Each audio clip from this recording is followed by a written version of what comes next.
রাষ্ট্রের পক্ষ থেকে তিনি 1 বোতল মধু পেয়েছেন। কয় বোতল? 1 বোতল মধু পেয়েছেন। মধুর বোতলটা তিনি শুধু একা নেবেন না, তার প্রতিবেশী সহ সেই বোতলটা তার বরাদ্দে চলে আসছে।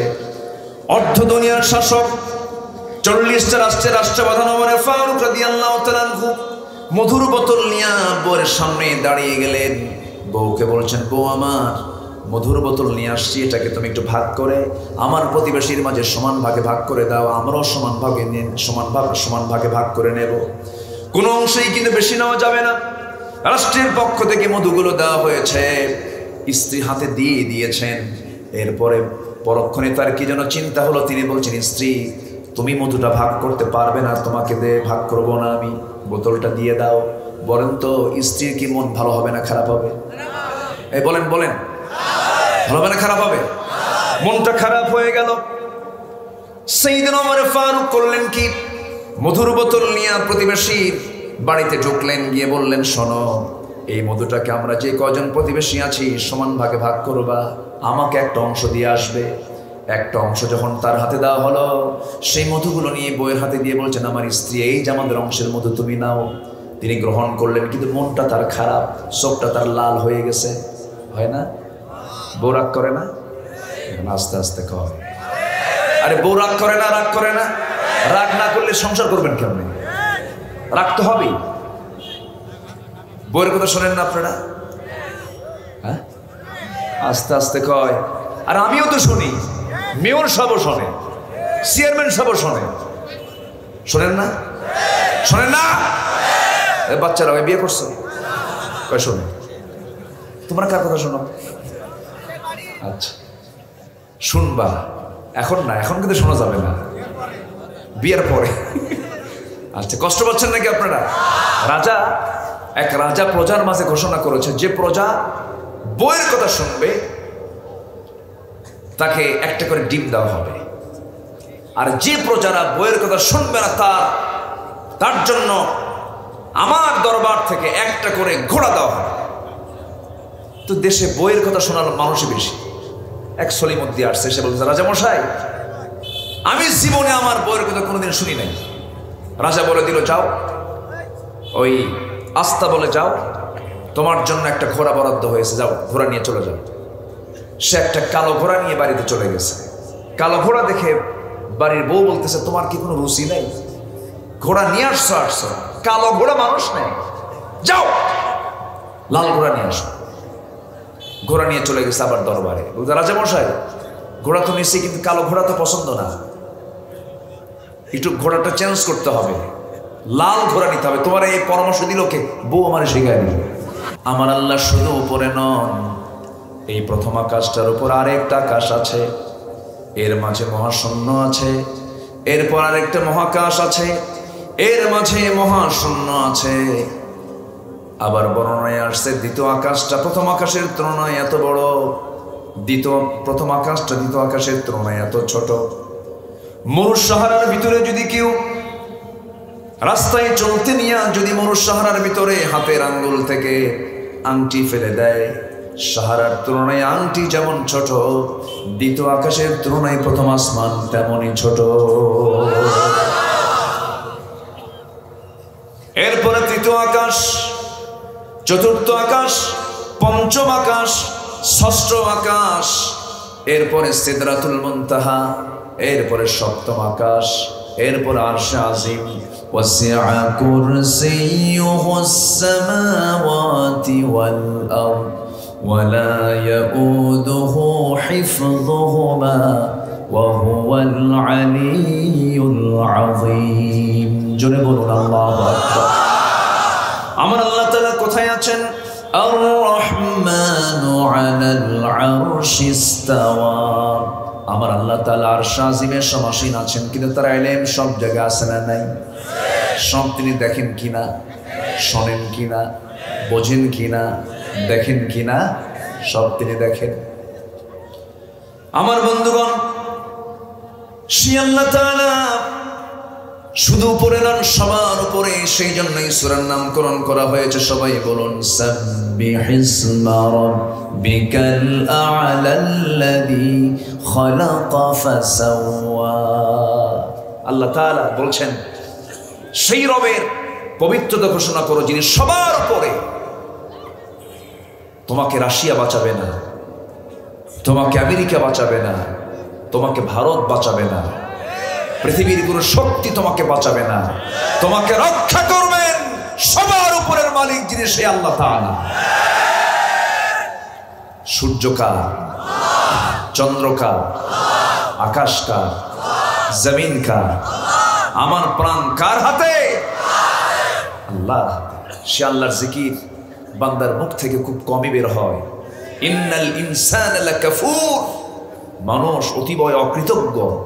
অথচ আল্লাহ বলছেন, আল্লাযী খালাকা ফাসাওয়া, আমি তোমাকে সৃষ্টি করেছি এবং সমতা দিয়েছি। দুটো চোখ দিয়েছি আমি, লেভেল করে আপ ডাউন করি নাই। দুইটা ভ্রু দিয়েছি, আপ ডাউন করি নাই। টানা টানা চক্ষু দিয়েছি। আলাম নাজআল লাহু আইনাইনি ওয়া লিসানাও ওয়া শাফাতাইন, সুন্দর দুটি ঠোঁট দিয়েছি। ঠোঁটের ভিতরে এমন কালার দিয়েছি যে কালারের সঙ্গে পৃথিবীর কোনো কালার মিলবে না। সুন্দর দুটি ঠোঁট দিলাম, ডাহুক ডাহুক চোখ দিয়ে দিলাম, ভ্রুযুগল দিলাম, প্রশস্ত কপাল দিলাম, কালো কালো কেশ দিলাম, সুন্দরী নারী তোমার জন্য দিয়ে দিলাম। সুন্দর করে আল্লাহর বৈধ পন্থায় বিয়ে করে না, আমি আল্লাহর রহমত দিয়ে দেব। স্ত্রীর দিকে নজর দিলে সওয়াব না গুনাহ? সেটা কি নিজের স্ত্রী না পরের স্ত্রী? এটা যেন মনে থাকে। টিকিট কাটলো 15,000 টাকা দিয়া, নাচ দেখতে গেছে কি নিজের বইয়ের? এরা কিন্তু আবার মুসলমান। ওদের বিরুদ্ধে কথা বললে আমাদেরকে বলা হয় এরা প্রগতির অন্তরায়, এরা সংস্কৃতি বোঝে না, এরা আধুনিকতা বোঝে না। একজন অভিনেত্রী তার শরীর থেকে যত কাপড় খোলে তাকে বলা হয় সাহসী অভিনেত্রী। কাপড় খুললে সাহস বাড়ে। এই হলো আজকের সংস্কৃতির যোগ্যতা। ফিল্ম ইন্ডাস্ট্রি থেকে যদি এই শিক্ষা আসে, বিয়ার আগে বাচ্চার মা, এরপরে গায়ে হলুদ, এরপরে বিয়া, ওই সমস্ত চরিত্র মুসলমানের চরিত্র হতে পারে না। কষ্ট হচ্ছে আপনাদের?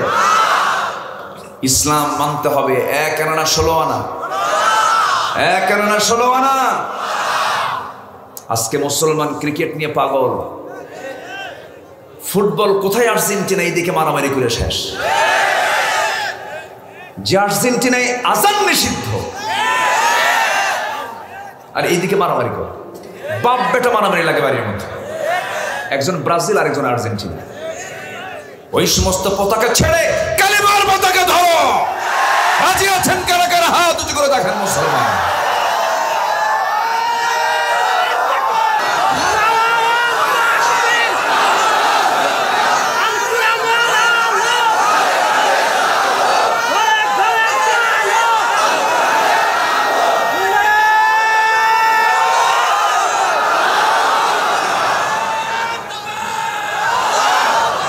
আল্লাহ সবার হাতকে কবুল করুন। জোরে বলি আমিন, আরো জোরে আমিন। আজকে শনিবার গেল, গতকাল কি বার ছিল? শুক্রবার। কিসের দিন? এক্সট্রা ইবাদতের দিন। ওই দিন আকাম কুকাম কম হয় না, বেশি হয়? বিকেলবেলা চলো একটু আড্ডা দিই। শুক্রবার কি আড্ডার দিন? সহিহ হাদিসের বর্ণনা, আসর থেকে মাগরিব পর্যন্ত বান্দা যা চায় সেই দোয়া কবুল হয়ে যায়। ওই সময় সিনেমা দেখে, বসে বসে চা খায় আর সিনেমা দেখে। আছে না নাই? এই হলো মুসলমানের দশা। আলোচনা কষ্ট হচ্ছে না তো আপনাদের? আমি মেয়র মহোদয়ের বক্তব্যে আমি খুবই খুশি। উনি আমার ওয়াজ করে দিয়েছেন। আমি বললাম যে আপনার ওয়াজের পরে আর ওয়াজ নাই। নিউ ওয়ার্ল্ড অর্ডার, বর্তমান পৃথিবীর চাহিদা হলো মুসলমানদের ঐক্যের প্ল্যাটফর্ম তৈরি করা। 180 কোটি মুসলমানের এই পৃথিবীতে শুধু একটা মাত্র অমর দরকার। ভারতের শ্রী মহাত্মা গান্ধী বলেছিলেন, অশান্ত পৃথিবীকে শান্ত করার জন্য মুসলমানের একটা অমর বর্তমান দুনিয়াতে দরকার। কিন্তু মুসলমান ওমরের ইতিহাস জানে না। এক মাহফিলে বললাম, ওমর ফারুককে চিনেন কি? এক ছোট্ট বাচ্চা দাঁড়ায় বলে, হুজুর আমাদের বাড়ির দোতলা ভাড়া থাকে। ছোট ছোট বাচ্চারা আগে মক্তবে যেত, এখন মক্তবে যায় না, যায় কিন্ডার গার্ডেন। কেজির ওজন বেশি না সেরের ওজন বেশি? এই জন্য বাচ্চার গায়ের যে ওজন আর ব্যাগের ওজন বেশি। সব বই ছাড়েন, কোরআন ধরেন, জাতি ভালো হয়ে যাবে। কোরআন এর চাইতে বড় কিছু নাই। বলি আলহামদুলিল্লাহ, জোরে বলি আলহামদুলিল্লাহ। আজকে ছেলেরা মাদকাসক্ত হয়ে পড়ছে, যুবকরা আজকে শেষ হয়ে যাচ্ছে। বিশাল একটা জনগোষ্ঠী, বড় বড় এলিয়েট শ্রেণীর পরিবারগুলো ধ্বংসের দ্বার প্রান্তে, মাদকাসক্ত, মদ খায়া শীত হয়ে পড়ে থাকে। বাপ এসে বলে, রিপন কি খবর, পড়াশোনা নাই? ধমক টমক দিয়া যায়, মাথার চুলটা সামনের দিকে থিয়া চোখ ঢাকে। বাপ বের হয়ে গেছে, এখন ছেলেটা আস্তে করে বের হয়ে মার রান্নার ঘরের কাছে গিয়ে বলে, মা আব্বা কিন্তু খুব বাড়াবাড়ি করতেছে, যদি বেশি বাড়াবাড়ি করে ওই যে পিস্তল কিন্তু আছে, এটা দিয়ে উদ্বোধন করবো বাপরে। সম্মানিত ভাইরা, এরকম পরিবার আছে না নাই? আসতে বলবেন না আছে না নাই? শান্তি কোথাও পাবেন না, শান্তি পাবেন ইসলাম মানলে। ঘরে ইসলাম আনেন, পরিবারে ইসলাম আনেন, সমাজে ইসলাম কায়েমের সংগ্রাম করেন। প্রত্যেকটা জায়গায় ইসলাম থাকলে পরে সকল প্রকার দুর্নীতি সমাজ থেকে উৎপাটন হবে। এটা কার ওয়াদা? আসতে বলবেন না, কার ওয়াদা? আল্লাহর। অতএব আমরা তাসবিহ প্রকাশ করব কার? আমাকে বানিয়েছেন কে? আল্লাহ। ইমানদার কি বেহুদা কাজ করে? তাহাজ্জুদ পড়ে না, কিন্তু ব্রাজিল আর্জেন্টিনার খেলা 3টার দিকে উঠে দেখে। কি তাহাজ্জুদ গুজার দেখেন, চিন্তা করেন। কি কথা কি বলার দরকার আছে না একটু? আল্লাহ রাব্বুল আলামিন বলেন, মুসলমান অনর্থক কথা বলবে না, বেহুদা কাজও করবে না। মুসলমান মুমিনরা কি করবে? قد أفلح المؤمنون الذين هم في صلاتهم خاشعون والذين هم عن اللغو معرضون والذين هم للزكاة فاعلون والذين هم لفروجهم حافظون جنب الله أكبر মুমিনদের জন্য সফলতা ওই সমস্ত মুমিন সফল হতে পারবে যাদের ভিতরে 7টা গুণ পাওয়া যাবে। আজকে একটা একটা করে সব গুণ বলবো, জোরে বলে ইনশাআল্লাহ। সূরা মুমিনুনের 7টা গুণ, সূরা আলার মধ্যে 3টা গুণ, মোট হলো কয়টা গুণ? এই 10টা গুণ যার হবে, আল্লাহ নিজেই বলছেন সে হলো সফল। সে কি সফল? আমরা কার হুকুম মানব? আসতে বলবেন না, কার হুকুম? চেয়ারম্যান সাহেব কই যান? বসেন। এত সুন্দর চেহারার মানুষ হয়, এত সুন্দর চেহারা, আলহামদুলিল্লাহ বলে। আল্লাহ রূপ দিয়েছেন। তো আমার মাঝে মাঝে মনে হচ্ছিল যে লোকটার বাড়ি কি ইরান অথবা মিশর টিশর। খুব সুন্দর মানুষ, বলি আলহামদুলিল্লাহ। সুন্দর চেহারা, সুন্দর কথা তার। অনেক বিনয়ী হয়ে আমার সঙ্গে কথা বলছিলেন। একজন হিন্দু বোন, নাম হচ্ছে কৃষ্ণা রানী, না? হ্যাঁ, একজন মহিলা। উনি ওনার নিজ সিদ্ধান্তে এফিডেভিটের মাধ্যমে তিনি কালেমা পড়ে আনুষ্ঠানিকভাবে ঘোষণা দিল, তিনি নীতিগত সিদ্ধান্ত নিয়েছেন, আইনিভাবে তিনি মুসলমান হয়েছেন। তিনি আজকে আমাদের মাঝে হাজির হয়েছেন। আল্লাহ, তুমি তাকে আমাদের সাথে আজকে যেমন একসঙ্গে মিলন মেলায় আমরা একত্রিত হলাম, আমাদেরকে হাসরের ময়দানে একসঙ্গে হাসর নাসর হওয়ার তৌফিক তুমি আল্লাহ দিও। জোরে বলি আল্লাহুম্মা আমিন। সম্মানিত ভাইয়েরা, সম্মানিত বন্ধুগণ, আমার ডানেও চেয়ারম্যান, বামেও মানে মেয়র, ঠিক আছে, ওটাও চেয়ারম্যান। এখন নামটা হয়তো এরকম, কিন্তু তারা একজন পৌর পিতা আর একজন ইউনিয়নের পিতা। তো দুজন চেয়ারম্যানের মধ্যে আমি তো নকল চেয়ারম্যান। এই চেয়ারম্যান তো আমার তো চেয়ার নাই, আসলে বসে আছি, কিছু কথা বলতে চাচ্ছি। আমি কোন সূরা যেন বলতেছিলাম বলেন তো? তাহলে সফল হতে হলে কয়টা গুণ দরকার? বলেন কয়টা? বলেন 10টা। আমরা একটা একটা করে পয়েন্টগুলো আজকে শিখে যাব। হরিণাকুণ্ড, ঝিনাইদহ, মেহেরপুর, নড়াইল, এরপরে চুয়াডাঙ্গা, এই সমস্ত এলাকায় আসলে আমি একটু ভয় পাই। কেন জানেন? আপনাদের ভাষা আমার চেয়েও সুন্দর। আপনারা এত সুন্দর ভাষায় কথা বলেন। এই যে মেয়র মহোদয় যখন কথা বলছিলেন, এত সুন্দর সাহিত্য, এটা আপনাদের জন্ম থেকে পাওয়া, মার পেট থেকে পাওয়া। এত সুন্দর ভাষার মানুষ গোটা পৃথিবীতে কোথাও পাবেন না। নদিয়া, এদিকে মেহেরপুর, চুয়াডাঙ্গা, ঝিনাইদহ, যশোর, নড়াইল, তারপরে কুষ্টিয়ার মধ্যে একটু সমস্যা আছে। ওই কুমারখালীর দিকে গেলে একটু পাবনার ছোঁয়া লাগে, খাবুল হয়তো মাহাদুকে একটু টানটুন আছে। তো এইদিকে এই টানটুন নাই, সুন্দর ভাষা বলি আলহামদুলিল্লাহ। তো আপনাদের এই সুন্দর ভাষা, যারা এত সুন্দর বক্তৃতা, ভাষার জাদুঘর যারা, তাদের সামনে কি আমাদের মানায়? বলুন, মানায় নাকি? কথা বলবো জোরে বলি ইনশাআল্লাহ। আমার হাবিব ভাই, তিনি কথা বলেছেন দীর্ঘ সময়, অনেক দিক নির্দেশনামূলক কথা তিনি বলেছেন। তা আমি সংক্ষিপ্ত সময়ে, রাত অনেক হয়েছে, 10টা সফল হওয়ার জন্য 10টা পরামর্শ আল্লাহর কাছ থেকে আমরা নিয়ে আমল করব। জোরে বলি ইনশাআল্লাহ।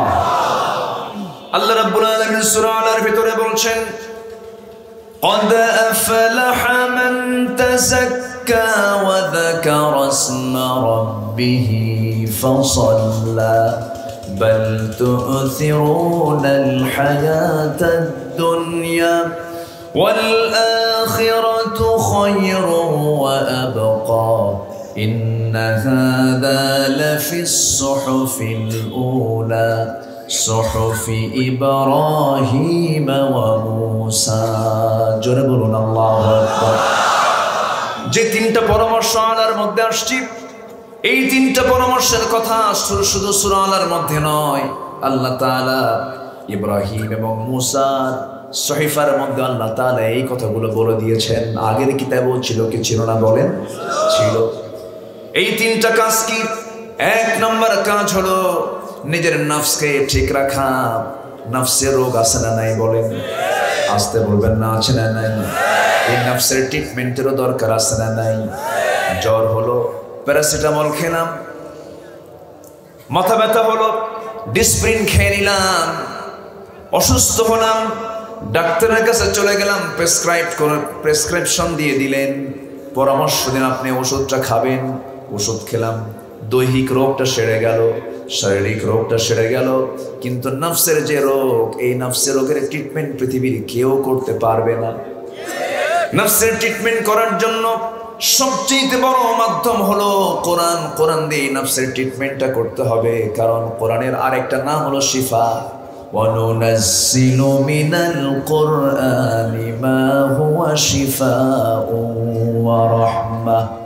কোরআন নাজিল করেছে রহমত করে, কোরআন নাজিল করেছে শেফা করে।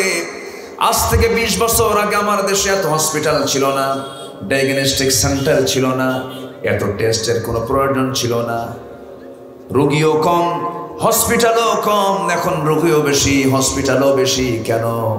হসপিটাল বেড়েছে, রোগী বেড়েছে, কিন্তু কোরআন তেলাওয়াত সমাজ থেকে কমে গেছে। কোরআনের তেলাওয়াত নাই। ভাবিরা কোরআন তেলাওয়াত করেন না, মায়েরা কোরআন তেলাওয়াত করেন না। আজ থেকে 20 বছর আগে হরিণাকুণ্ডর গ্রামে গ্রামে, ঝিনাইদহের গ্রামে গ্রামে, মেহেরপুরের গ্রামে গ্রামে, চুয়াডাঙ্গার গ্রামে গ্রামে, কোটচাঁদপুরের গ্রামে গ্রামে ঢুকতেন, গুনগুন গুনগুন করে কোরআন তেলাওয়াতের আওয়াজ কানে আসতো। আমার দাদির মুখে শুনেছি কোরআন তেলাওয়াত আমি, কিন্তু সেই তেলাওয়াতটা আজকে আর ভেসে আমাদের কানে আসে না। সেই সময়টা, সেই জায়গাটা দখল করে নিয়েছে ভারতীয় সিরিয়ালগুলো, অশ্লীলতাগুলো। আমার দৃষ্টিতে অ্যাটম বম, পারমাণবিক শক্তি যত পৃথিবীর জন্য ঝুঁকিপূর্ণ, যত ক্ষতিকর, তার চেয়ে বেশি ক্ষতিকর হলো ভারতের বলিউড, আমেরিকার হলিউড। মুসলমানদের তাহজিব তামাদ্দুনকে ধ্বংস করার জন্য এরা নেমেছে। মুসলমানকে কেমনে উলঙ্গ করে ঘর থেকে বের করা যায়। আমার মা বোনের ইজ্জত রক্ষার দায়িত্ব আমাদের আছে না নাই? আসতে বলবেন না, আছে না নাই? বোরকা পড়া এটা কি মোল্লার হুকুম না আল্লাহর হুকুম? মোল্লার হুকুম না আল্লাহর হুকুম? মেয়েদের মাথা থেকে পা পর্যন্ত পর পুরুষের জন্য আকর্ষণ করে দিয়েছেন কে? আসতে বলবেন না কে? আল্লাহ করে দিয়েছেন। গুরুত্বপূর্ণ হুকুম এটা। অথচ পর্দা আজকে হয়ে গেছে কম্পালসারি না অপশনাল? অপশনাল, অতিরিক্ত হয়ে গেছে। বরঞ্চ বোরকা পরাকে অপরাধ মনে করা হচ্ছে কিছু কিছু জায়গায়। কেন সে বোরকা পরে? কোনো দোষ আছে নাকি? চিন্তা করেন। রিসিপশনে মেয়েদের চাকরি দেওয়া হয়, সে রিসিপশনে মেয়েরা বসে, মাথার চুল ছেড়ে দেওয়া, ঠোঁটে ডিজাইন করা, কপালে কি টিপ লাগানো, হাতে কাজ করা, গোটা শরীরটা অর্ধলগ্ন করে রিসিপশনে বসে থাকেন। কোনো ক্লায়েন্ট যখন ঢোকে দাঁড়ায় একখান আসসালামু আলাইকুম, ওয়েলকাম।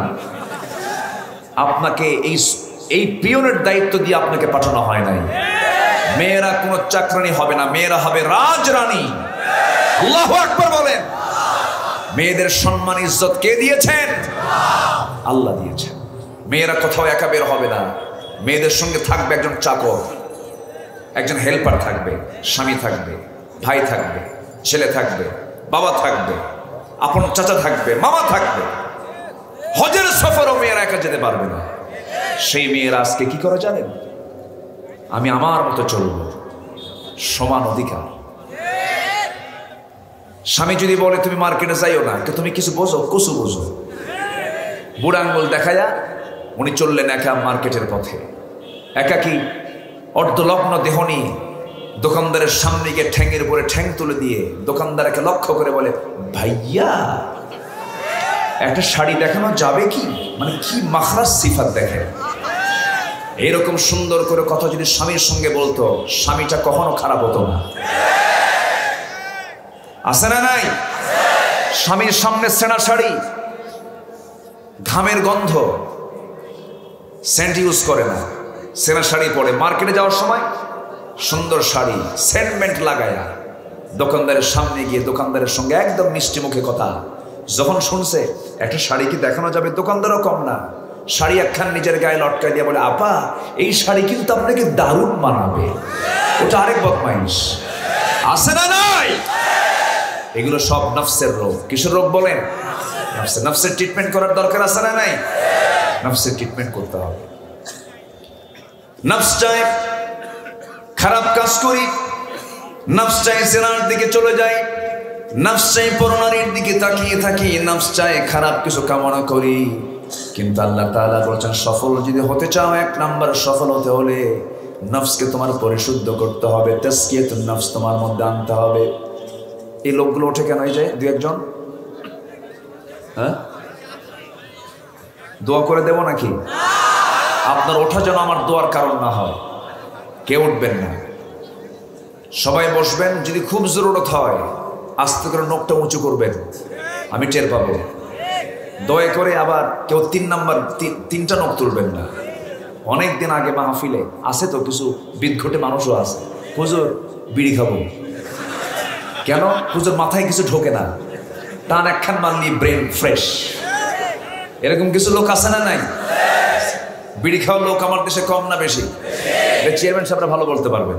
নির্বাচন আসলে বলে প্যাকেট আনছো, প্যাকেট আনছো, তাই না? এই হচ্ছে অবস্থা। আমরা কোনো নেশায় যাব না। এটাও কি নফসের কি রোগ? এটা নফসের কি রোগ?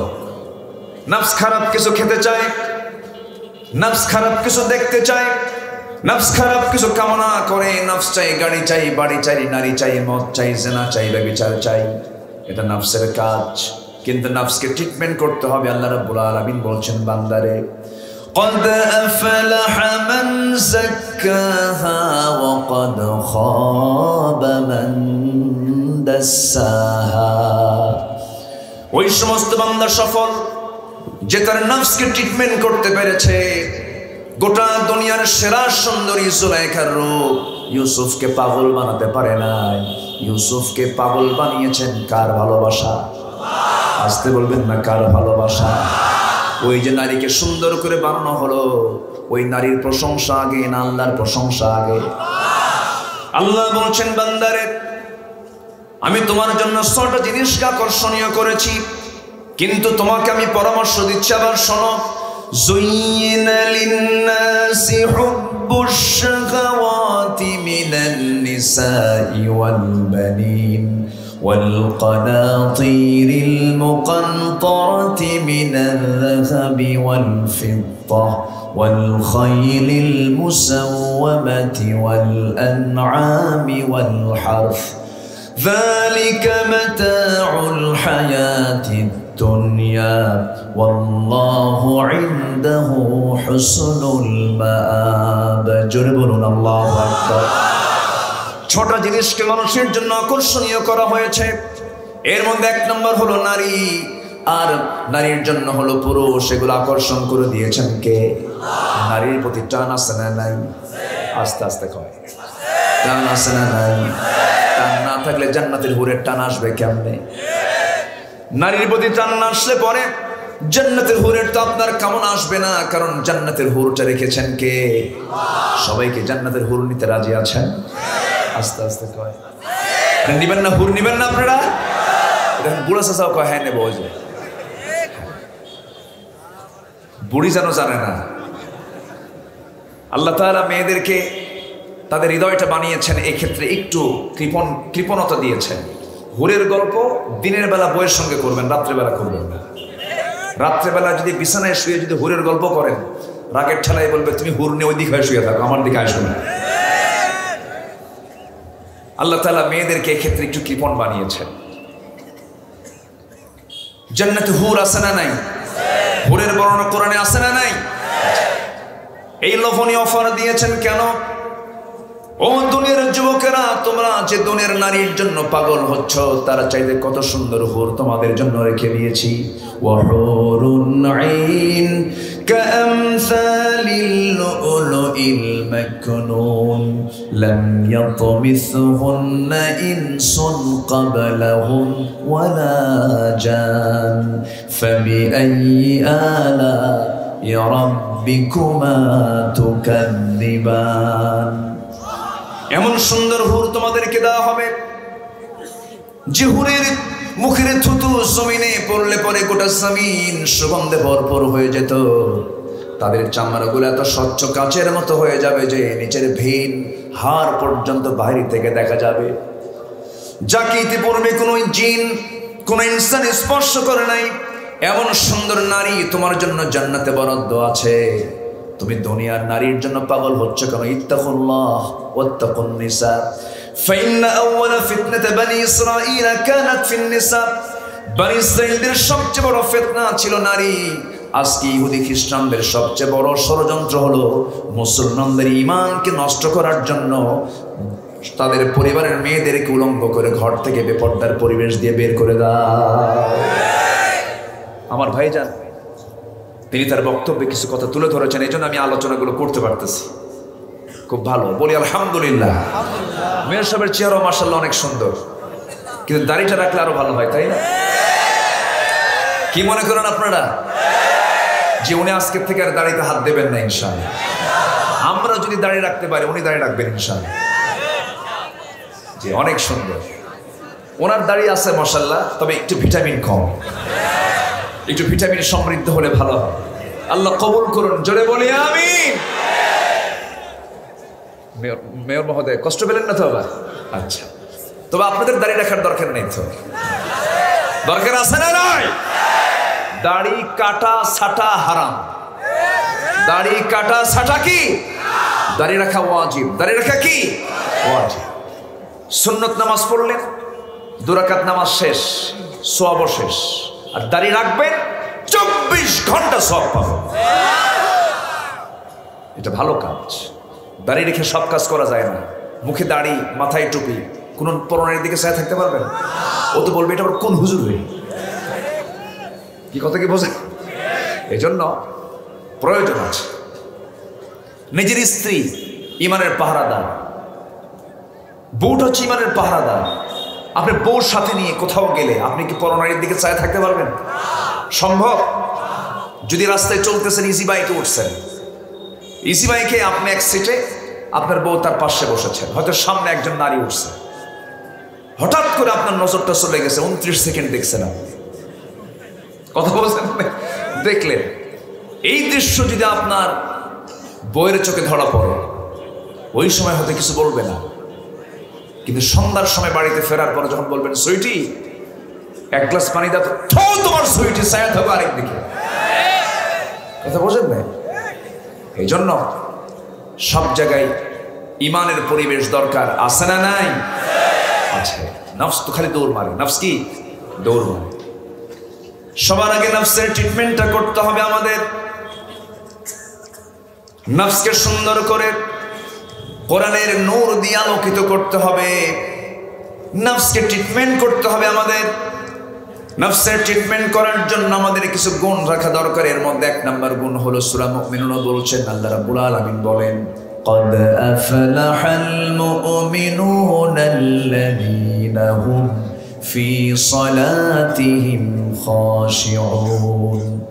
ওই সমস্ত মুমিনদের জন্য সফলতা যে সমস্ত মুমিনরা নামাজটা আদায় করে খুশুর সাথে, অত্যন্ত বিনয়ী হয়ে, অত্যন্ত আস্তে আস্তে এবং সামনে আল্লাহকে হাজির নাজির মনে করে নামাজটা আদায় করে, এমন সুন্দর করে নামাজ পড়ে যেন সে আল্লাহর সামনে দেখে দেখে নামাজ আদায় করছে। জোরে বলি সুবহানাল্লাহ।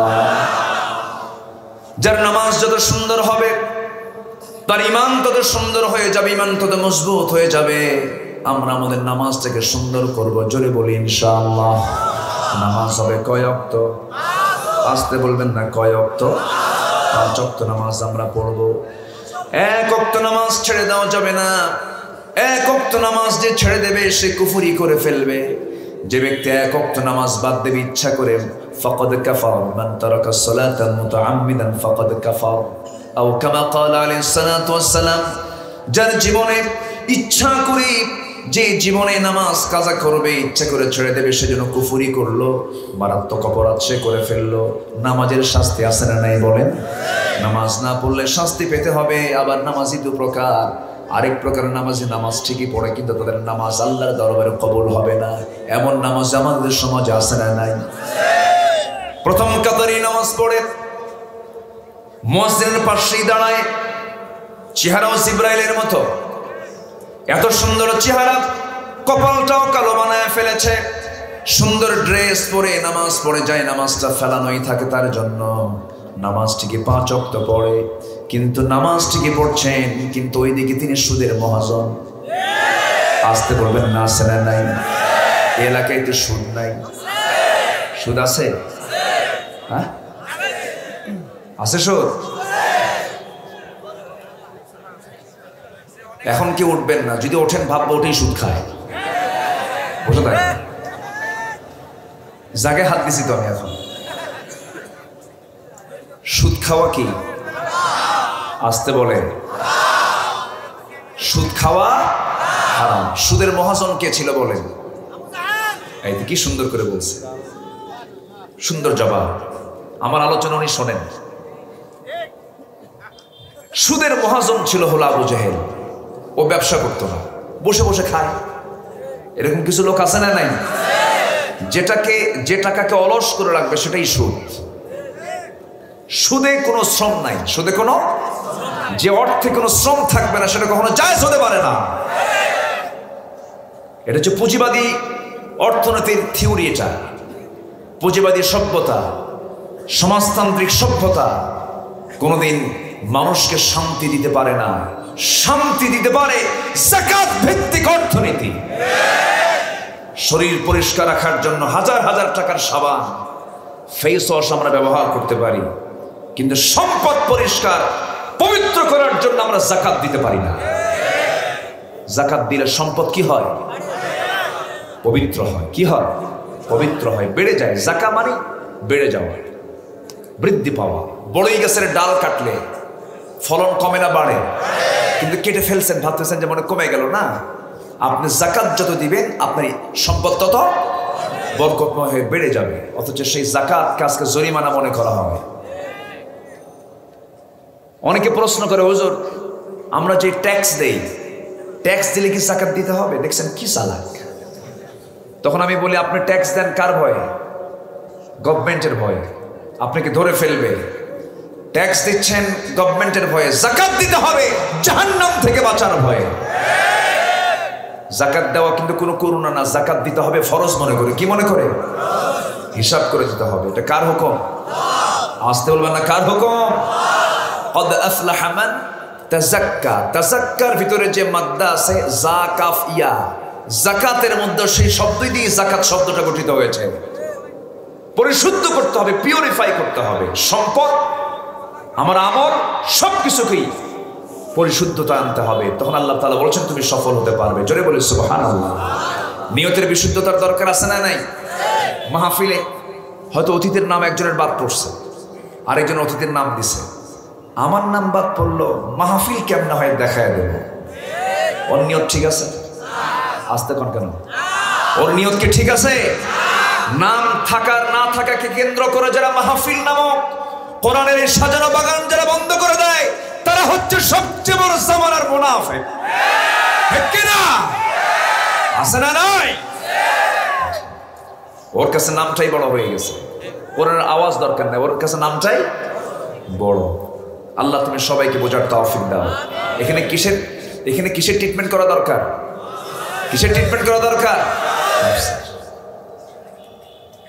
আমার নবীজি হাদিস বর্ণনা করছিলেন তাকওয়া কি। আমার নবীজি ইশারা করে বলছেন তাকওয়া হলো আত-তাকওয়া হা হুনা, হা হুনা। নবীজি বুকের দিকে ইশারা দিয়ে বলছেন তাকওয়া হলো এই জায়গায়। বহু শহীদ তার শাহাদাত ক্যান্সেল হয়ে যাবে, বহু আলেমের ইলম ক্যান্সেল হয়ে যাবে, বহু দানবীরের সেই খেতাব ক্যান্সেল হয়ে যাবে, বহু কারি সম্মানজনক সেই সম্মানজনক পদ তার ক্যান্সেল হয়ে যাবে। হাসরের ময়দানে শহীদ বলবে আল্লাহ তোমার জমিনে দিন কায়েমের জন্য আমি শহীদ হয়ে তোমার সামনে এসেছি। আল্লাহ বলবেন না না, জনগণ তোকে বীর বলে সম্বোধন করবে, জনগণকে খুশি করার জন্য তুই দুনিয়া থেকে বিদায় নিয়ে আমার সামনে হাজির হয়েছিস বান্দা। আমি তোর শাহাদতকে ক্যান্সেল করে আজকে তোকে জাহান্নামে দিলাম। নিয়তের মধ্যে ভেজাল আছে না নাই? কিসের সমস্যা বলেন? নফসের সমস্যা। দানবীর দান করেছে 1 লক্ষ টাকা, 2 লক্ষ টাকা দান করেছেন, তার নামটা ঘোষণা হয় নাই, বলে ফেলে আমার নাম ভালো করে বলবি, সবাই যেন জেনে যায়। কিন্তু সবচেয়ে শ্রেষ্ঠ দান হলো ডান হাতে দেবে, বাম হাত জানবে না। মা তুনফিকু বিয়ামিনি, এবং তার বাম হাতে দান, ডান হাতে দান করবে, বাম হাত জানবে না। আল্লাহ তাআলা তাকে এই গোপন দানের জন্য আল্লাহ তাআলা তাকে জান্নাত দিয়ে দিবেন। জোরে বলেন সুবহানাল্লাহ। অনেক হাজী হজ করতে গেছেন, হজ করে ফিরে এসে যখন তার নামের আগে হাসিনা বলে তখন তার মনটা খারাপ হয়ে যায়। আল্লাহ বলবেন সেই দিন, ও হাসি তুই তো মানুষের মুখ থেকে হাসিনার নাম নেওয়ার জন্য হজ করেছিস, আমার জন্য না। ও আতিমুল হাজ্জা ওয়াল উমরাতা লিল্লাহ, আল্লাহর জন্য তোমার হজ করতে হবে, উমরা করতে হবে। তুমি তো মানুষের বাহবা নিয়েছো, আজকে তোমার কোনো পুরস্কার নাই। এই জন্য আমার বন্ধুগণ, সবার আগে আলা ইন্না ফিল জাসাদি লামুদগাতান ইযা সালুহাত সালুহাল জাসাদু কুল্লুহু ওয়া ইযা ফাসাদাত ফাসাদাল জাসাদু কুল্লুহু আলা ওয়া হিয়াল কলব। মানুষের দেহের মধ্যে একটা গোশতের টুকরা আছে, সেই গোশতের টুকরা যদি ঠিক থেকে যায় গোটা বডি ঠিক থেকে যাবে, আর সেই গোশতের টুকরা যদি ব্যাঠিক হয়ে যায় গোটা দেহটাই ব্যাঠিক হয়ে যাবে। সেটা হলো আলা ওয়া হিয়াল কলব, তা হচ্ছে তোমার কলব। এই জন্য আমরা এই কলবটাকে ঠিক রাখবো। জোরে বলি ইনশাআল্লাহ, আরো জোরে বলি ইনশাআল্লাহ। এখন প্রশ্ন হলো নফস কি, রূহ কি, কলব কি? নফস কি, রূহ কি, কলব কি? নফস হলো ইহকালীন চেতনা, রূহ হলো পরকালীন চেতনা, আর কলবটা হলো বাস্তবায়ন বিভাগ। নফস খারাপ কিছু চায়, রূহ তাকে কন্ট্রোল করে, আর কলব সঙ্গে সঙ্গে তা বাস্তবায়ন করে ফেলে। নফস আবার 3 প্রকার, নফসে আম্মারা, নফসে লাওয়ামা, নফসে মুতমাইন্না। নফসে মুতমাইন্না হলো নবী রাসূলদের আত্মা, লাওয়ামা হলো সাধারণ ইমানদারদের আত্মা, আর নফসে আম্মারা হলো ফেরাউনদের আত্মা। ফেরেশতাদের আত্মা কিছু এখনো আছে না নাই? মাহফিল তো করতে দেয় না, মাহফিল কে বন্ধ করার জন্য পায় তারা যারা করে তারা হচ্ছে নাফসে আমরার মানুষ, ঠিক কি না? ভালো চালু হওয়া দরকার, মন্দ বন্ধ হওয়া দরকার। কিন্তু আজকে মন্দ চালু করে, ভালোকে বন্ধ করার কিছু লোক আছে না নাই? কষ্ট হচ্ছে? আলোচনা চালাই, আরো জোরে বলি ইনশাআল্লাহ, আরো জোরে বলি ইনশাআল্লাহ। নামাজ হতে হবে অসুন্দর না সুন্দর? কার জন্য? আসতে বলবেন না, কার জন্য? কয় ওয়াক্ত নামাজ? একা না জামাতে? মনোযোগে না অমনোযোগে? বুঝে না না বুঝে? জেনে না না জেনে? সময়ে না অসময়ে? তাড়াতাড়ি না আস্তে আস্তে? কতগুলো কন্ডিশন আছে। সমস্ত কন্ডিশন গুলো মেনে নিয়ে যদি নামাজ পড়তে পারি, আমার নফসটা বিশুদ্ধ হয়ে যাবে, নফসের ট্রিটমেন্ট আমি করতে পারবো। নাম্বার 2 হলো, তুমি তো নামাজটা ঠিক করলে, এখন তোমার জিহ্বা ঠিক করতে হবে। ওয়াল্লাযীনা হুম আনিল লাগবি মুআরিদুন, তুমি তোমার মুখটা ঠিক রাখবে, জিহ্বা ঠিক রাখবে। তোমার জিহ্বা যদি ঠিক হয়ে যায়, সব ঠিক হয়ে যাবে। একমাত্র এই জিহ্বা দিয়ে মোট 19টা গুনাহ হয়। কয়টা গুনাহ হয়? 19টা গুনাহ হয়ে যায়। মাত্র এই অঙ্গ দিয়ে যদি 19টা গুনাহ হয়ে যায়, এই জন্য আমরা জিহ্বার লাগামটা টেনে ধরবো। ইদা আসবাহা ইবনে আদম ফাইনাল আ'দাআ কুল্লা শাইইন তাকফুরুল লিসান ইত্তাকিল্লাহা ফিনা ফাইন্নামা নাহনু বিক ফাইন ইসতাকামতা ইসতাকামনা ওয়া ইন আওয়াজাজতা আওয়াজাজনা। রাসূল বলেছেন, যখন কোনো বান্দা ঘুম থেকে সকালবেলা ওঠে, সমস্ত অঙ্গ প্রত্যঙ্গগুলো, হাত পা চোখ কান নাক, সমস্ত অঙ্গ প্রত্যঙ্গ, ফাইনাল আ'দাআ কুল্লা শাইইন তাকফুরুল লিসান, জিহ্বার কাছে এসে বলে, হে জিহ্বা, ইত্তাকিল্লাহা ফিনা, আমাদের জন্য তুমি আল্লাহকে ভয় করো, কারণ তুমি হলো আমাদের রাজধানী। তুমি জিহ্বা যদি ঠিক থেকে যাও, আমরাও ঠিক থেকে যাব। আর তুমি জিহ্বা যদি বেঠিক হয়ে যাও, আমরাও জিহ্বা বেঠিক হয়ে যাব। জিহ্বা দিয়ে কথা আগে না চিন্তা আগে? কথা আগে না চিন্তা আগে? আগে চিন্তার পরে কথা, কারণ কথা বলে ফেলে দিলে আর ফেরত নেওয়ার কোনো সুযোগ নাই। এই জন্য কথা কন্ট্রোল করতে হবে। কম খাওয়া পেটের শান্তি, কম খাওয়া পেটের শান্তি, হিংসা বাদ দাও মনের শান্তি, গুনাহ পরিত্যাগ করা হলো আত্মার শান্তি, কথা কম বলা হলো জিহ্বার শান্তি। এই জন্য জিহ্বার শান্তি হলে, শান্তি পেতে হলে, জিহ্বাকে আরাম দিতে হলে কথা বলবো কম না বেশি? কথা বলবো কম, ভুল হবে কম। কথা বলবো বেশি, ভুল হবে বেশি। আল্লাহ তাআলা সেই জন্য বলছেন, নফসকে পরিশুদ্ধ করার জন্য, সফল হওয়ার জন্য আমি তোমাকে আরেকটা টিপস দিয়ে দিচ্ছি বান্দা। জিহ্বাকে তুমি একটু প্রশান্তিতে রাখবে, জিহ্বাকে মাঝে মাঝে তুমি বিশ্রামে দিয়ে দেবে, তাকে অবসর দিয়ে দিবা। কিসে দিবা? অবসর দিবা। জিহ্বা যেন বেশি কাজ না করে। জিহ্বার বেশি কাজ হবে মানে তুমি যে কোনো একটা ভুল করে ফেলবে। আল্লাহ তাআলা এরপরে বলছেন, ওয়াল্লাযীনা হুম লিস-সাকাতি ফাঈলুন। প্রথমে হলো ইবাদত, নামাজ, এরপরে হলো জিহ্বা ঠিক করো, দেহ ঠিক করো। নাম্বার 3 হলো সম্পদটা ঠিক করে নাও, সম্পদের তাজকিয়া করে নাও, যাকাত ঠিকমতো আদায় করো। এরপর আল্লাহ তাআলা আবার দেহের দিকে যাচ্ছেন, ওয়াল্লাযীনা হুম লিফুরুজিহিম হাফিজুন। যারা গোপনাঙ্গকে, যারা লজ্জাস্থানকে যারা হেফাজত করবে। জিহ্বার কথাও বললেন, লজ্জাস্থানের কথাও বলেন, কারণ গোটা দুনিয়া জুড়ে সমস্ত পাপের মূল কেন্দ্র 2টা, একটা হচ্ছে লজ্জাস্থান আর একটা হলো জিহ্বা। এই 2টাকে কন্ট্রোল করো। আযমান লাহুল জান্নাহ, রাসূল বলেছেন আমি তার জন্য বেহেশতের জমিন হয়ে যাব। এরপর আল্লাহ তাআলা বলছেন, ওয়াল্লাযীনা হুম লিআমানাতিহিম ওয়া আহদিহিম রাউন। নাম্বার 5 হলো যারা আমানত ঠিক রাখবে। নাম্বার 6 হলো যারা ওয়াদা ঠিক রাখবে। আমানত এবং ওয়াদা যে বান্দার মধ্যে থাকবে না, তার ঈমান কখনো মজবুত হতে পারে না, তার নফস কখনো ঠিক থাকতে পারে না। যে ব্যক্তি ইমানদার হবে, তার আমানত ঠিক থেকে যাবে। ছোট্ট একটা ইতিহাস মনে পড়ে গেল, ওমর ফারুকের ইতিহাস মনে পড়লো। আমানতদারিতা কাকে বলে? তাজকিয়াতুন নফস কাকে বলে? কি শুদ্ধ জীবন তারা যাপন করেছেন। রাষ্ট্রের পক্ষ থেকে তিনি 1 বোতল মধু পেয়েছেন। কয় বোতল? 1 বোতল মধু পেয়েছেন। মধুর বোতলটা তিনি শুধু একা নিবেন না, তার প্রতিবেশী সহ সেই বোতলটা তার বরাদ্দে চলে আসছে। অর্ধ দুনিয়ার শাসক, 40টা রাষ্ট্রের রাষ্ট্রপ্রধান ওমর ফারুক রাদিয়াল্লাহু তাআলা আনহু মধুর বোতল নিয়ে বউয়ের সামনে দাঁড়িয়ে গেলেন। বউকে বলছেন, বউ আমার, মধুর বোতল নিয়ে আসছি, এটাকে তুমি একটু ভাগ করে আমার প্রতিবেশীর মাঝে সমান ভাগে ভাগ করে দাও, আমরাও সমান ভাগে ভাগ করে নেব। কোনো অংশেই কিন্তু বেশি নেওয়া যাবে না। রাষ্ট্রের পক্ষ থেকে মধুগুলো দেওয়া হয়েছে, স্ত্রী হাতে দিয়ে দিয়েছেন। এরপরে পরক্ষণে তার কি যেন চিন্তা হলো, তিনি বলছেন, স্ত্রী তুমি মধুটা ভাগ করতে পারবে না, তোমাকে দে ভাগ করবো না আমি, বোতলটা দিয়ে দাও। বলেন তো স্ত্রীর কি মন ভালো হবে না খারাপ হবে? এই বলেন ভালো হবে না খারাপ হবে? মনটা খারাপ হয়ে গেল। সাইয়েদনা ওমর ফারুক করলেন কি, মধুর বোতল নিয়ে প্রতিবেশীর বাড়িতে ঢুকলেন, গিয়ে বললেন, শোনো, এই মধুটাকে আমরা যে কজন প্রতিবেশী আছি সমান ভাগে ভাগ করবা, আমাকে একটা অংশ দিয়ে আসবে। একটা অংশ যখন তার হাতে দেওয়া হলো, সেই মধুগুলো নিয়ে বউয়ের হাতে দিয়ে বলছেন, আমার স্ত্রী, এই যে আমাদের অংশের মধু তুমি নাও। তিনি গ্রহণ করলেন, কিন্তু মনটা তার খারাপ, চোখটা তার লাল হয়ে গেছে। হয় না? বউ রাগ করে না? আস্তে আস্তে কয়, আরে বউ রাগ করে না? রাগ না করলে সংসার করবেন কেমনে? রাগ তো হবেই। বউয়ের কথা শোনেন না আপনারা? হ্যাঁ, আস্তে আস্তে কয়।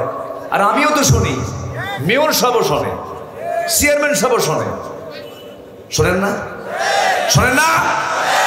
বাচ্চারা বিয়ে করছো, কয় শোনে। তোমরা কার কথা শোনো?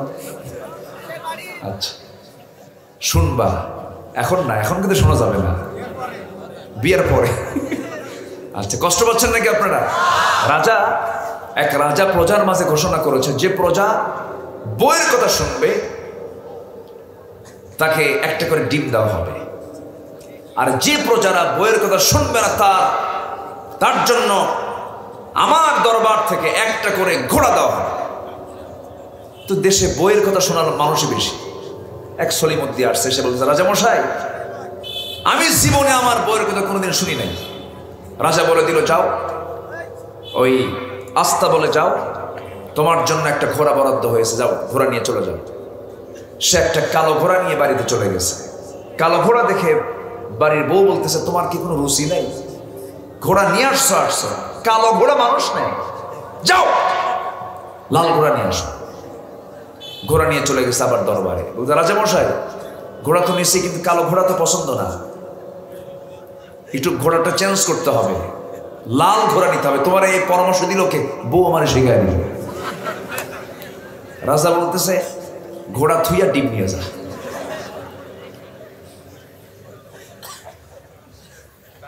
রাজা চলে গেছে এখন বাড়িতে, সন্ধ্যা হয়ে গেছে। বউ বলে, শোনো, তোমার রাজ্যে বউয়ের কথা শোনে না এমন কোনো স্বামী নাই, অতএব এরকম কিছু কইরো না। যারা বউয়ের কথা শোনে তাদের জন্য পুরস্কারে এত নিম্নমানের না দিয়ে অন্তত তাদের উপকার হোক, 5 কেজি করে চাল দাও, এই বরাদ্দ দিয়ে দাও। কাচ্ছা। পরের দিন উজিরদের সঙ্গে মিটিংয়ে বলতেছে, শোনো, আমি সিদ্ধান্ত নিয়েছি যারা বউয়ের কথা শুনবে তাদেরকে ডিম না দিয়া 5 কেজি করে চাউল দেওয়া হোক। এক উজির বলে, জাহাপনা, এই পরামর্শ আপনাকে দিল কে? বউ আমারে শিখাই দিল। রাজাও বউয়ের কথা শোনে, প্রজাও বউয়ের কথা শুনে। বউয়ের কথা না শুনে তো উপায়ও নাই। সাইয়েদনা ওমর ফারুক তিনি বাড়িতে ভিতরে অন্দরমহলে তার স্ত্রীর সঙ্গে কথা বলছেন, একটু বাক বিতণ্ডা চলছে। এক বেচারি এসে বিচারে প্রার্থী হয়ে ওমর ফারুকের বাড়ির বাইরে রুমে বসে আছেন। উনি আসছেন বিচার নিয়ে, সেই বিষয় নিয়ে যে বিষয়ে সমস্যা হচ্ছে খলিফার বাড়িতে তার স্ত্রীর সাথে, চরম তর্ক বিতর্ক। এখন এই বেচারি ভাবতেছে, বিচার যার কাছে চাবো আমি তার বাড়িতে তো গন্ডগোল। তো উনি এই অবস্থা দেখে বিব্রত হয়ে চলে যাচ্ছে। ভিতর থেকে বের হয়ে ওমর ফারুক বলছে, নাই আগন্তুক, তুমি কেনই বা আসলে, কেনই বা গেলে, কিছুই তো বললে না। বলতেছে, আসলাম যে সমস্যা নিয়ে, সেই সমস্যা তো আপনার ঘরেই ঢুকছে। আমার বাড়িতে আমার বউয়ের সঙ্গে চরম গন্ডগোল, এসে দেখি আপনার শুধু কম চলতেছে না। ওমর ফারুক বললেন, শোনো, আমি ওমর, আমার হুঙ্কারে রোম পারস্য থরথর করে কাঁপে, আমার সামনে শয়তান পর্যন্ত আসে না।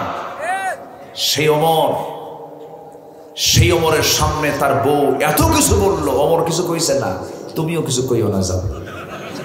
জোরে বলেন সুবহানাল্লাহ।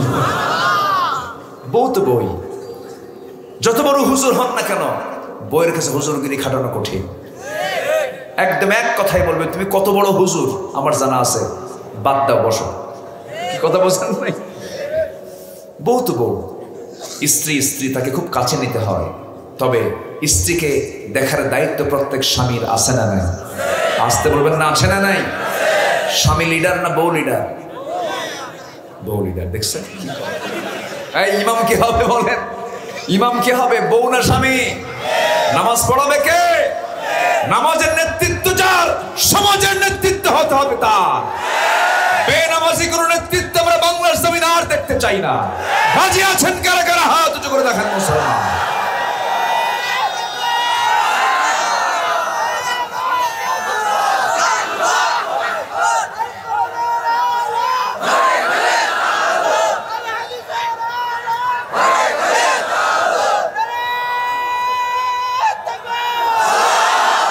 আল্লাহ কবুল করুন, জোরে বলি আমিন।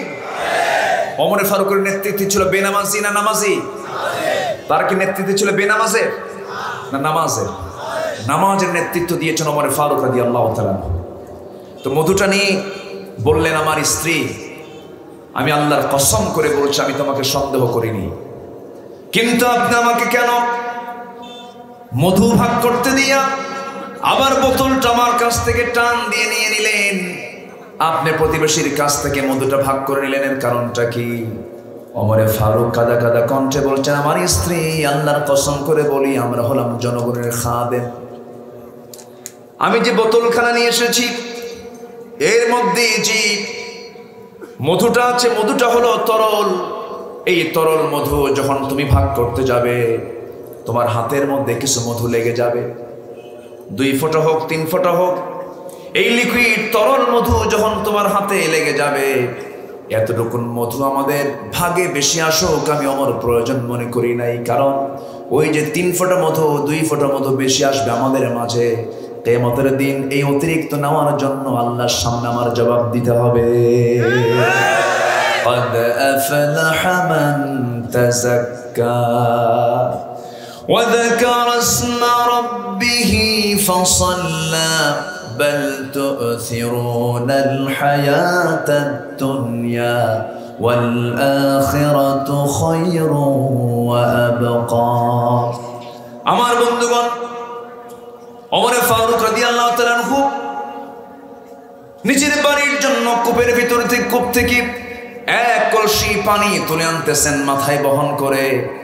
একজন প্রশ্নকারী তার সামনে দাঁড়ায় গিয়ে বলছে, ওমর, একটা প্রশ্ন জিজ্ঞাসা ছিল, মাসালা ছিল, আমি আপনাকে একটা প্রশ্ন করতে চাই। ওমর ফারুক বলছেন, কি প্রশ্ন করবে তুমি আমাকে বলো। সঙ্গে সঙ্গে প্রশ্নকারী বলতেছে, আমিরুল মুমিনিন, মাথার উপরে কলসি নিয়ে আছেন, কষ্ট হবে কলসিটা যদি জমিনে রাখতেন, সময় নিয়ে প্রশ্ন করতে পারতাম। মাথা থেকে কলসিটা তিনি মাটিতে না রেখে তিনি হাঁটুর উপরে তিনি কষ্ট করে ধরে আছেন। এবার বলা হলো, তুমি কি প্রশ্ন করবে বলো। এবার বলছেন, আপনার তো কষ্টের পরিমাণ আরো বেড়ে গেল, দয়া করে মাটিতে রেখে দেন। ওমর ফারুক বলছেন, শোনো, যে কলসি আমি হাতে নিয়েছি সেই কলসির তলা হলো ভিজা, জমিনটা হলো শুকনা। শুকনা জমিনে যদি আমি কলসি রেখে দেই, কলসির তলার সাথে এই জমিনের কিছু মাটি উঠে আসবে। এই জমিনের মালিক তো আমি নই, এই জমিনের মালিক অন্য একটা ব্যক্তির। আমি যদি এখান থেকে যদি কলসিটার সঙ্গে যদি কিছু মাটি তুলে নিয়ে চলে যাই, কিয়ামতের দিন এই লোকটা আমার বিরুদ্ধে মামলা দেবে। জোরে বলুন সুবহানাল্লাহ। قد أفلح من تزكى। নফসকে পরিশুদ্ধ করতে হবে। এক চুল পরিমাণ কোন সম্পদ মানুষের কাছ থেকে অবৈধভাবে নেওয়া যাবে না, অবৈধভাবে গ্রহণ করা যাবে না, কাউকে ঠকানো যাবে না। মুসলমান কি কখনো কাউকে ঠকাতে পারে নাকি? মুসলমান কারো আমানতের খেয়ানত করতে পারে নাকি? ওয়াদা ভঙ্গ করতে পারে নাকি? ওয়াদা ভঙ্গ করবে না, আমানতের খেয়ানত করবে না। নামাজ দিয়ে শুরু করে সূরা মুমিনুনের শেষে বলছেন, والذين هم على صلواتهم يحافظون أولئك هم الوارثون الذين يرثون الفردوس هم فيها خالدون। جربنا الله أكبر। নম্বর 7 হলো নামাজকে যারা যত্নের সঙ্গে যারা গ্রহণ করবে, নামাজের ব্যাপারে যারা যত্নশীল হয়ে যাবে, আমি আল্লাহ তাদেরকে জান্নাতুল ফেরদাউসের মেহমান বানায় নেব, জান্নাতুল ফেরদাউস তাদের হাতে তুলে দেব। সবাইকে জান্নাত পেতে রাজি আছেন নাকি? সেই জান্নাত পেতে হলে শুধু নামাজ আদায় করলেই হবে না, নামাজ শুধু যত্ন নিলেই হবে না। নামাজের যত্নের মধ্যে এটার তাফসীর এসেছে, নামাজের যত্ন নেওয়া মানে নামাজটাকে সব জায়গায় কায়েম করে ফেলা। নামাজ কোরআনে আল্লাহ তাআলা নামাজের ব্যাপারে আদায়ের হুকুম দিয়েছেন মাত্র একবার। নামাজ তুমি আদায় করবে, এই হুকুম গোটা কোরআনে পাবেন মাত্র একবার। আল্লাহ তাআলা সেটা বলেছেন ছোট্ট সূরার ভিতরে, যারা পারেন সবাই ঠোঁট মিলিয়ে বলুন, ইন্না আ'তাইনাকাল কাউসার ফাসাল্লি লিরাব্বিকা ওয়ানহার ইন্না শানিআকা হুয়াল আবতার। নামাজ পড়ুন হে রাসূল, কিন্তু নামাজ কায়েম করতে হবে। আল্লাহ তাআলা একবার দুবার বললেন না, 80 বারেরও বেশি বার বললেন নামাজ কায়েম করো। কারণ নামাজ যে সমাজে কায়েম হবে সেই সমাজে দুর্নীতি থাকবে না। কার ওয়াদা? আসতে বলবেন না, কার ওয়াদা? আমার দেশে নামাজ আদায় আছে কিন্তু নামাজ কায়েম। আসতে বলবেন না, নামাজ কায়েম। নামাজ কায়েম নাই। সেই নামাজ কায়েমের জন্য আপনি যখন কাজ করতে যাবেন, নামাজ আদায়ে জুবাইরিন বাধা দেবে না, নামাজ আদায়ে ঋষি সোনাক বাধা দেবে না, নামাজ আদায়ে দমোদর দাস নরেন্দ্র মোদী বাধা দেবে না, নামাজ আদায়ে ভ্লাদিমির পুতিন বাধা দেবে না। কিন্তু আপনি যখন নামাজ কায়েমের কথা বলবেন, সেই সময় আমার আপনার সামনে কিছু মুসলমান নামধারী কিছু মুনাফিক বাধার প্রাচীর হয়ে দাঁড়ায়া যাবে। এরকম কিছু মুনাফিক আছে না নাই? যে নামাজি নামাজ আদায়ে বিশ্বাসী, কায়েমে বিশ্বাসী নয়, সে হচ্ছে এই জামানার সবচেয়ে বড় মুনাফিক। নামাজ কায়েমের কথা কে বলেছেন? আসতে বলবেন না, কে বলেছেন? আল্লাহ। নামাজ কায়েম হলে যে বোতল খাওয়া যাবে না, নামাজ কায়েম হলে যে জেনার লাইসেন্স পাওয়া যাবে না, নামাজ কায়েম হলে যে সুদের কারবার বন্ধ হয়ে যাবে। অতএব যারাই নামাজ কায়েমের সংগ্রামে বাধা দেয়, এরা হচ্ছে আবু জাহেলদের প্রেতাত্মা। আসেন দোয়া করি। কথা বলবো, আলোচনা চালাবো, জোরে বলি ইনশাআল্লাহ। হ্যাঁ, আপনি যদি রাজি হন আমি আছি, কোনো সমস্যা নেই, বলি ইনশাআল্লাহ। আমি তো একটু দীর্ঘ সময় কথা বলি, আমার অল্প সময় কথায় পোষায় না। কষ্ট পাচ্ছেন না তো? বলি আলহামদুলিল্লাহ। মাহফিল ছিল কোথায়, আসছে কোথায়? সারা রাত থাকবেন? সবাই থাকবেন সারা রাত? এ তো ব্যাপক সাহস দেখতেছে আপনাদের। ঠিক আছে, উপরে সামিয়ানো আছে, সবাই থাকেন, আমি যাই। আমার তো সম্ভব না। জি বলি ইনশাআল্লাহ। তাহলে সূরা আলার মধ্যে আল্লাহ তাআলা সফল হওয়ার জন্য 3টা কাজ করতে বলেছেন। 1 নম্বর হলো নফসের ট্রিটমেন্ট করা। আমরা নফসের ট্রিটমেন্ট করব, জোরে বলি ইনশাআল্লাহ। সুদ খাবো না, জেনার কাছে যাব না, মিথ্যা সাক্ষী দেব না, মিথ্যা মামলা দেব না, হুমকি ধামকি দেব না, চড়া কথা বলবো না, জেনার কাছে যাব না, ঘুষের কারবারে যাব না। দুঃখজনক হলেও সত্য, আমার দেশের এমন কোন অফিস নাই যে অফিসের ঘুষ নাই। বলেন আছে? ঘুষ আছে না নাই? ঘুষ ছাড়া ফাইল নড়ে না। ঘুষের টাকা দেবেন, বিদ্যুতের গতি ফেল, এত দ্রুত গতিতে পার হয়। কি মানে কি একটা মেডিসিন এটা, দেখেন। ঘুষ ওপেন সিক্রেট এটা। সেই ঘুষ, এটা হালাল না হারাম? আসতে বলবেন না, হালাল না হারাম? সব ওপেনে চলছে। আল্লাহ তাআলা এই সমস্ত অপকর্ম থেকে আমাদের নফসকে শুদ্ধ রাখার তৌফিক তুমি আল্লাহ দিয়ে দাও। জোরে বলি আল্লাহুম্মা আমিন। আরো জোরে আল্লাহুম্মা আমিন।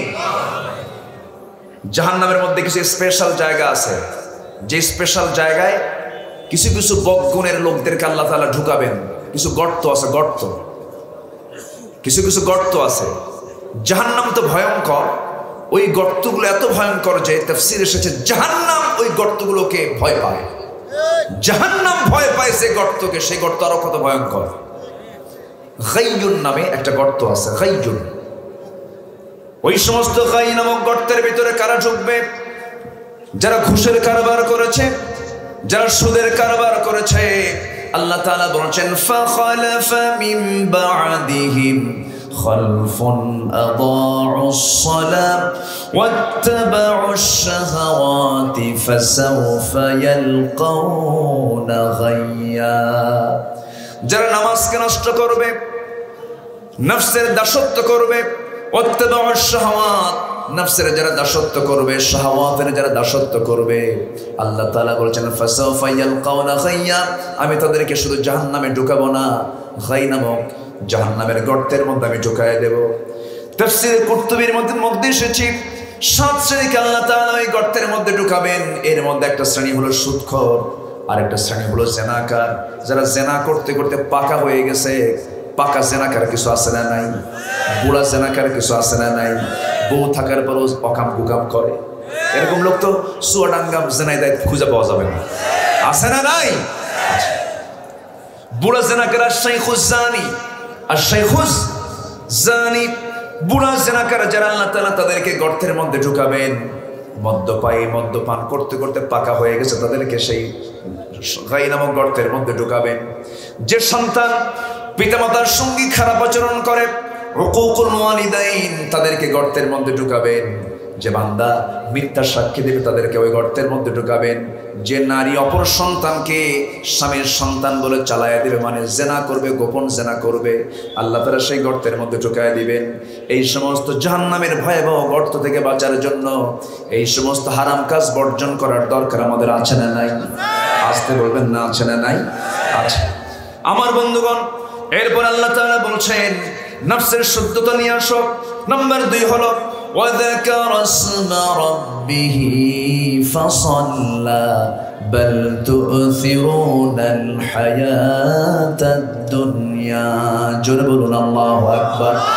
নাম্বার 2 হলো জিকির করতে হবে কার নামে? আসতে বলবেন না, কার নামে? জিকির করার শর্ত হলো কার নাম দিয়ে? আমার আল্লাহর নাম কি বলেন? জোরে, আরো জোরে, আরো জোরে, আরো জোরে। আল্লাহর উপরে কোন বড় নাম আছে? সবচেয়ে বড় কে? এই জন্য তিনি আল্লাহু আকবার, আল্লাহু আকবার। মুসলমানদের স্লোগান কি? আরো জোরে, আরো জোরে বলেন। এই স্লোগান নিয়ে বিতর্ক আছে না নাই? এই স্লোগান নিয়ে বিতর্ক করার মতো কিছু কুলাঙ্গার আমার দেশে আছে না নাই? জন্মে আল্লাহু আকবার, আসানে আল্লাহু আকবার, আকামতে আল্লাহু আকবার, নামাজ শুরুতে আল্লাহু আকবার, রুকুতে আল্লাহু আকবার, সিজদায় আল্লাহু আকবার, জানাজায় মৃত্যুর পরও আল্লাহু আকবার। যারা আল্লাহু আকবার এই তাকবীরকে যারা জনসভায়, সমাজে, মাঠে দেওয়াকে যারা বিতর্ক করে, তাদের ঈমান বিতর্কিত, তাদের চিন্তা বিতর্কিত, তাদের জন্ম পর্যন্ত বিতর্কিত মুসলমান। ওই সমস্ত বাতিলদের মোকাবেলা করতে রাজি আছেন কারা কারা? হাত উঁচু করে দেখেন।